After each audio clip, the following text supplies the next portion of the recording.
Hello, New York Comic Con nerds of uncontainable genders. This is Beyond the Binary, Trans, and Non-Binary Narratives in Fiction. I'm Jay Justice, co-director of LGBT-HQ, the hub for all things gay at Comic Con, providing programming, support, and community for nerds of all different backgrounds all over the world. And I have some amazing creators to help us discuss what it's like to be able to escape and feel seen in the fiction that we're consuming, and from all of our different perspectives. So first up, we're going to introduce Vita Ayala. Tell us a little bit about who you are, what you do, and why you're on this panel. Well, you already said my name, so you got that. I write comic books for a living. I write in general for a living, but mostly comic books. Right now, I am writing some stuff for Marvel, as well as some creator-owned stuff. Nice. And why am I on this panel? I'm on this panel because I wanted to hang out with all these lovely folks, and because I'm non-binary. And I got stuff to say about being non-binary in the state of media.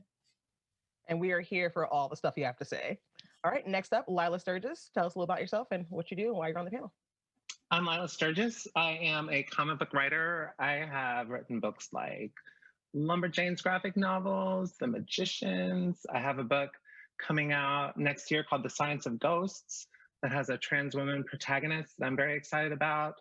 I guess I'm on the panel because I'm a trans woman, and I have things to say about that. So we'll just see what happens. And last but certainly not least, I famously mispronounced your name so many times. I'll have you say your own last name, Jay. I am Jay Edidin. I'm a writer, editor, and podcaster. I worked originally in comics publishing and now on a freelance basis.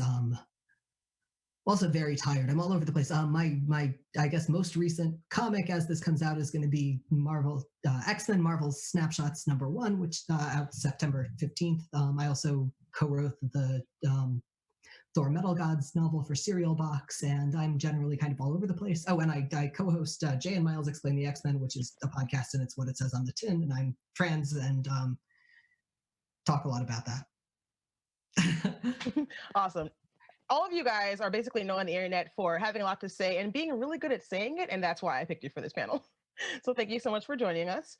The first thing we're going to discuss is some examples of non-binary and trans representation in media. It could be comics, video games, books, TV, film, anything that you guys have noticed and want to either shout out for, hey, you guys tried, you could have done better, or hey, you tried and you succeeded. And this is kind of how it impacted the way that trans and non-binary people are seen in communities and in media, and basically how media affects the way people treat us as, marginalized people. And it can be as intersectional as you want. We're not just saying that, what is it? Oh, hashtag queer is so white. It's not. It can be any different background you want. So whoever wants to jump in first. That's I can start. It was a lot. I know. Lilah, please. I mean, it's nice that people are, it's nice that people are trying. So often in the past, they weren't trying. They were just making cheap shots and jokes and bad plots. And apparently you can still make a lot of money recycling bad, tired trans tropes if your name is J.K. Rowling. So we're not out of that woods, but there are examples of trans starting to be done well, and trans things getting created by trans creators, which is nice. Sense8 did trans really well, to a degree. I could nitpick it, but I'm still pretty happy with how the trans representation in there worked. There's just so much further to go, and while we've seen a little bit more positive representation of trans women, because trans women seem to get the spotlight when it comes to trans rep a lot of times, we still really don't see a lot of trans men. We don't see a lot of non-binary people. We don't see a lot of people who, have other gender identities. And so there's still so much further to go, even than the good stuff that's out right now. I totally agree. And I know that there are, multiple non-binary characters and things, and I'm like, but now I'm blanking on them, I guess, for some reason. It's hard too, because the language people are tripped up in the language, even though they use all kinds of terms for all kinds of people all the time. When you call attention to it, suddenly it's very difficult. And to be fair to people, that's true. Whenever you call attention to anything, it suddenly gets awkward. But I'm trying to think of instances where it has been smooth. I think for me, like, I can think of a couple of characters, but for me, what I really wish we had was stories about non-binary people where, like, clearly they are non-binary, like that is the thing that they are open about, it's not a secret, but also it's not the big, like, suddenly I know this is what I am. It's like, let it be an integral part of the character, because it is, but like also let them be a character and have other things that they care about. Like, that's what I would like to see. I say that as someone who is definitely like written things where like the whole point is that this character is exploring their gender identity. So like, me too.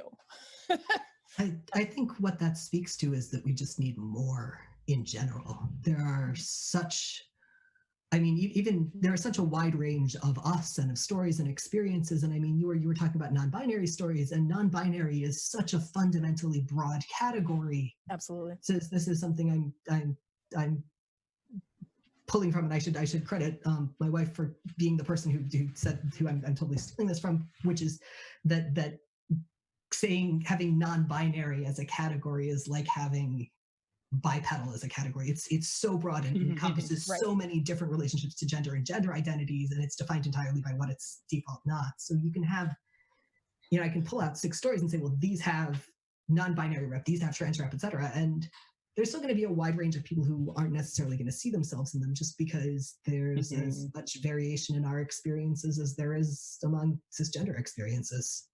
I feel like it's that's so important. true. So like, I don't want any one story to have to do the heavy lifting of representing everyone. I want there to be as many different kinds of stories and characters as there are people. I think that's one of the great things about, fiction and creative nonfiction. And you're right. I 100% agree. Just give me more. Just let's flood the market. Let's make it as like trans as possible. More keeps on being the answer I come back to on that, aside from dismantled cis heteropatriarchy. Please, and thank you. Because the pressure of being a trans or non-binary writer, writing trans or non-binary characters, or trying to address that, or writing in universes or in properties where you're blocked from doing that, becomes so high because every instance feels so precious. It needs to be something that we can casually, like, there needs to be enough to casually like or dislike it. Yes. And it would be so much better for everyone, I think, if we had these own voices works out there from people from every different angle, exploring their stories, their ideas, their creative imaginations. It would take the pressure off of everyone. It would take the pressure off of straight cis white guys too, because then, like, if I can tell all the trans stories I want and I have this whole smorgasbord of trans stories to choose from, if some straight cis white guy wants to write a story about a trans sheriff who's defending the Old West from aliens, which is something a guy tried to get me to sign off on for him one time, then I'd be like, sure, go for it, go nuts, you do you, But because there's such a paucity of those stories now, it's like, no, let us tell these stories. And then, maybe once our media is totally saturated, then you could do that too if you wanted. Yeah, and to touch back on also what Jay said about being like scared or precious about each individual like story, like that pressure is real. Like, you have to weigh, like, am I gonna, in telling this story, am I harming anyone else, like, in any way? And not just, not in the way that, like, sometimes, collateral happens. Like, that's not what I mean. I mean, like, is expressing this one experience gonna be something that alienates another trans person? So, like, for example, I got to create an antagonist that was non-binary. So a real bad SOB. And, like, I was talking it through with my editor and with a couple of other people involved. And, you know, they were all like, okay, but like, this person's the bad guy. Like, is that okay? And I was like, yeah. Yeah. We can be both. We can, it's okay. But like, it did get me thinking like, oh, you know, we always were the bad guys before. Am I doing that again? Then I was like, no, I've created non-binary characters that were the good guy. This one is just, like I said, an SOB, which is great. I would love for there to be enough stories that like we can be the villains and be comfortable with that existing, as well as like heroes and everything else in between. Yeah. That's such an important point, Vita. And, you know, I have this book coming out next year that is sort of like a fantasy trans coming of age story. And I actually wrote like a preface, like an author's note at the beginning of the book, spelling out, because it's for kids, saying this is just one way of having a gender. This is just one way of being trans. Because I didn't want kids to come across the book and think, well, this isn't how I feel. This isn't how I see the world. So I guess I'm not valid or whatever. You know what I mean? And I think there were so few books for me when I was trying to come to terms with my gender identity. I read Jennifer Finney Boylan's great book, She's Not There, which was sort of a milestone of a book for trans people. And I wasn't like her. I didn't really see myself in her. And so I thought, oh, well, I guess I'm not trans because I'm not like the trans woman, right? And if there had been other trans people that I could have read about or seen, or, you know, that could have helped me a lot in the past. Well, and there were such rigid limits on the narratives that you were allowed to express if you wanted any kind of gender affirming care. I mean, I knew trans people as a teenager. Well, I knew a trans person who was out as a teenager and who's awesome and writes comics, by the way, Crystal Fraser. You should all hire people who have hired her because she's fantastic. I love but her. I've known Crystal forever, but Crystal has had a really different experience and really different relationship to gender than I did growing up. And also, you know, one of the things that she talked about were the things that were expected. You were expected to tell doctors and tell therapists to get diagnosed, which at that point, like, and it's become somewhat less so now, but still, like, the pressure to be straight performing, to be gender normative performing and stuff like that, unless you are lucky enough to have access to fairly liberal and fairly specifically trained medical professionals, is still pretty high. And like, it took till my 30s to figure my stuff out, just because that was all I ever got to see. Like, I was at the point where I was like, okay, so trans people can be gender non-conforming. That's fine. I get that. But like, the idea that there was a narrative other than always new in a clearly articulated way, like since birth, I had no idea. I never ever encountered that, because even in fiction, what I saw were the carefully vetted and like best practices ran by whoever's, you know, running WPATH these days versions, or the like scare stories, or the things that fall in a weird in between space like Baker Street. Yeah, I absolutely 100%. For me, I didn't even begin to approach really figuring it out until my 30s as well, into my early 30s, because I just didn't see anything at all. Like, it just, like, all of the things that you're told is that you have to choose. Like, you are either this or this, right? And like, you know, I remember being a little kid, like 2 maybe. I talked very early, you can tell. And I said to my mom, I was like, I don't really feel like a girl. Like, that's not who I am. And my mom was like one of the coolest people I know. She was like, okay, like, are you a boy? And I was like, oh, no, not that. Like, and I was like, oh, these are my only choices. I have a lot of brothers. So like, that also colored that reaction. But, you know, I was like, well, if I have to choose one or the other, then I guess I'll choose this one. But like, that's not. And I remember looking back now, I didn't realize that at the time, but one of the first times that I saw something that almost was approaching this idea was when I was a teenager and I was reading Dawn by Octavia Butler, and the aliens in that, they have three sexes. They have like a male, female, and then this other. And I was like, I don't know, I know now, but I didn't understand why I was so fascinated with that. Like, I was just like, oh, what does that mean? Like, and they have, you know, this other gender has, it's, you know, they call it in the book, you know, its own very important part of their society. Literally, they can't function without all of these different, like, I was like, what is it? Like, it just like something lit up like inside me. But like, it was an alien with like tentacles and stuff. Like, it wasn't a person like me.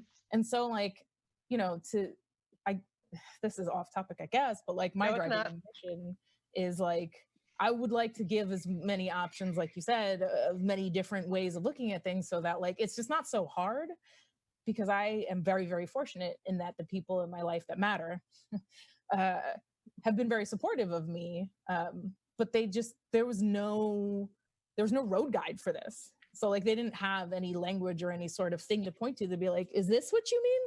Like the menu at Denny's where you're just like, just this, that's what I want. Like, you know, like there's nothing. So that's my gay agenda. I think that's everyone's gay agenda now. We're basically trying to create a roadmap / Denny's menu to being trans or non-binary. So that way the kids who come after us can be like, oh, this is what I am. Okay. And they can do that before they're 35. Oh, God. Oh, bless. That's what I want for them. Just be true to yourself. That's all I want. And also, too, this is my soapbox. Sorry, real quick. I want you to have the soapbox. This is why you're here. But also, like, the idea that exploring these things, like, I would like to abolish the idea that, like, if you're looking into this, you have to make a decision about it. Like, I would really like kids to just be like, I don't know. Yeah. I would like to try. Like, I want to see who I am. And if they're not, great. You know that. You can learn about it in a way that is safe and sane and like really supportive, because sometimes you just need that, even if you don't end up being trans or non-binary, gender fluid, whatever. Like, sometimes you need to explore so you can reaffirm your true self. That's really important for everybody. Yeah. Adults too. One of the things that I think we've seen a lot of in the last decade or so are adults who didn't really have adults, you know, my parents' age. My parents are in their 60s and 70s, and who didn't necessarily have the language to express non-binary identities, and so didn't think of them as a thing that they could claim. Yes. And you see that, you know, coming from I think going a little older, even to a fair extent with trans identities in terms of mainstream visibility, which is another place where that media representation is so important. But one of the things, and also, can I plug a book that has that's the next category was plug your book. So yeah. Okay, this is not my book, except plug a book. I've definitely bought over or almost a dozen copies of it at this point because I keep giving it away. But if you are interested in reading about this and looking for language for stuff like this, there is a picture book called "Who Are You? A Kid's Guide to Gender." I do not remember the name of the author, but you can find it. It's like at a kidsguidetojgender.com, and I found it because the comic store I was working at stocked it, and I fell super in love with it. It was my staff pick for about 4 months. And it's, first of all, it's a picture book about gender and gender identity that's got the best, most inclusive children's illustrations I've ever seen in my life. It's extremely accessible. It's got a great, very clear lexicon for navigating gender identity, for the differences between gender identity and gender expression, for the fact that you can like whatever you like. And the thing it keeps on coming back to that's been sort of the absence in a lot of the resources I found is that it's okay not to be sure, because you know you best. Yes. And it's okay to take time to figure things out, and it's okay to make other people sort of come along with you on taking that time. And it's such a good affirming book. I sent a copy to my parents. I've sent copies to other people's parents. Like, it's become one of my go-to baby shower gifts, because I feel like it's just required reading for everyone raising a human at this point. But it's such a good framework for looking at that stuff. And, you know, it's really new. Oh, that's awesome. You guys have any books that you want to shout out? Well, anything written by Lilah, really. I made a tiny list today online, and it was, stuff by Danny Lore always, and Lilah always, and Rivers Solomon, of course, and Neon Yang, who I'm a very big fan of now.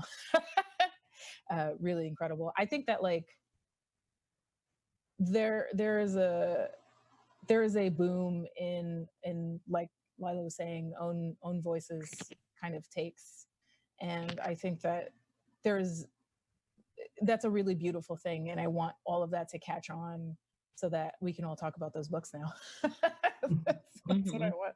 Yeah, I'm always with pretty much everything going to go back to Finder by Carlos B. McNeil, which has incredibly to some degree alien and fantasy, but also just incredibly intricate examinations of and relationships to gender, and at least one character who is gender complicated and very persistently refuses to be defined within that, which is something that I've become increasingly I've increasingly liked finding in fiction. Another place author who does that beautifully, and this isn't comics, it's a prose novella, is Zen Show, and specifically a novella called The Order of the Pure Moon Reflected in Water, which I read this summer. So you guys have talked a lot about how own voices can be really important as to crafting a narrative that is genuine and also supports the community as opposed to creating negative tropes and stereotypes. And there's been some controversy lately with people demanding to know the gender or sexuality of creators because they're writing queer content. And sometimes people who are just figuring out who they are, like you said, are trying to like learn through the work they're creating and work through their own issues, and basically using the creative space as a way to kind of like heal. And what's your opinion on someone needing to necessarily identify publicly as the marginalized gender or sexuality that they are writing as? Nope. No. So I think that that's just a straight up no. But also I think that like part of being a supportive and creative community is allowing people space to just be who they are. I choose to be very open about who I am, partially because there were so few people that I can't even looking back think of people that I knew were non-binary, and I know that visibility is important, but like nobody owes that to anybody.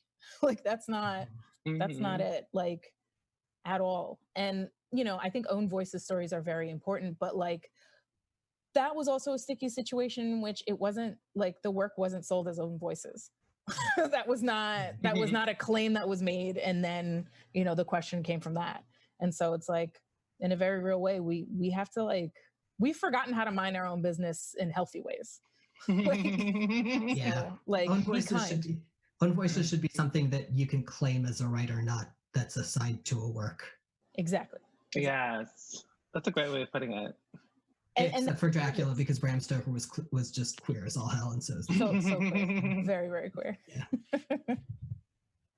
Establishing that solidly now. Can we just be good to each other? Like, is that like so hard to ask? Yeah. Like, I just really would like that.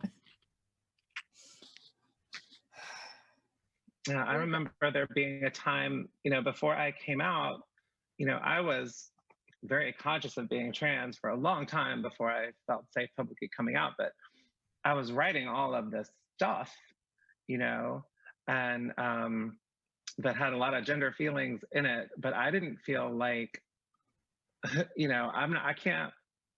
didn't feel safe weighing in publicly on any of that stuff. And so I'm not entirely sure what my point is here, but just that forcing people to acknowledge an identity, I think, is always a dangerous path, because you don't know what someone's identity is, and you don't know where they're coming from or where they're going. That's right. So, and it can be a real struggle. So I don't know. I think it also it creates sort of the fallacy that cis people don't also have complicated gender feelings, which ends with more cis writers writing bad representations of trans characters because they think that's the way you can explore that or express that. So I mean, I think it's having having broader everything and yeah, again, less of that Denny's menu and more of the Coke machines where you can make everything a million flavors. Oh, I like Gender that. freestyle machines. You know Love what? those things. I'm changing the metaphor to that. I like that a lot better. Yeah, that's good. I think it kind of proves that trying to make gender a binary thing or trying to make everything a mandatory box to be in is harmful to everyone. Yeah. Mhm. Is kind of what we're learning here. But I love that metaphor because I can just go, I'm boring, I'm vanilla, I just want Coke, you know, like I just want that girl Coke, give me that. But other people can do whatever thing they want. Mix and match, like, that's also cool. Like that's a great metaphor. And speaking of mixing and matching, one of the other things I've been really appreciating seeing more of is trans characters who don't have really specifically traditional masculine or feminine activities or presentation or any of that. It's going to be Word's book again, but I really love Seanan McGuire's Wayward Children books. And Yes. one of the reasons that I love them is that there's a trans man who sews in them, and he is sewing and clothing and are to a great extent his thing or part of his thing. And I am a trans man who sews, and you never ever get to see that because like there's again because there's so much stake in that specific performance of masculinity and getting to see those characters who break away from that. Again, yeah, more is more. I agree. Yeah. More is definitely more. And we have 3.5 minutes left. So I want to give everyone time to not quickly, slowly tell us where to find you online, where to buy your stuff, and how to support you. Come on, Vita, let's go. Oh, I gotta do it. I gotta do it first. You gotta do it. You gotta do it. Okay. You can find me online on Twitter. Sometimes I'm trying to get off Twitter, but hopefully I'll have a website soon so I can do that. At Definitely Vita. It is mostly art and ranting about politics and places where you can donate to people in need. That's basically, and cute cat videos. Like that's who I am. You can find my work on, if you're a digital comics reader, Comixology, just search for Vita Ayala, Ayala. And then if you do physical stuff, your local comic shop is a great place. They can order my stuff in, or Barnes & Noble, or on bookshop.org. Thank you in advance for your support. Awesome. All right, Lilah? I just want to add that Vita's Twitter is the best for, you got to unmute this. There's so many things that that cannot be muted on their timeline. Anyway, I am also on Twitter. I am Lilah Sturges on Twitter. And I post mainly nice things to people. And I am very touchy-feely on Twitter, but I'm also kind of sassy and sarcastic at times. And I am really struggling with how we talk about all the things that are going on in our world right now and what we say and what kind of space we take up. And so I don't know. I want to bring back my trans pizza initiative that I had been doing for a long time. I kind of stopped doing that for a while, but I'd like for it to be there again, which is a place where trans people can come get pizza sent to them.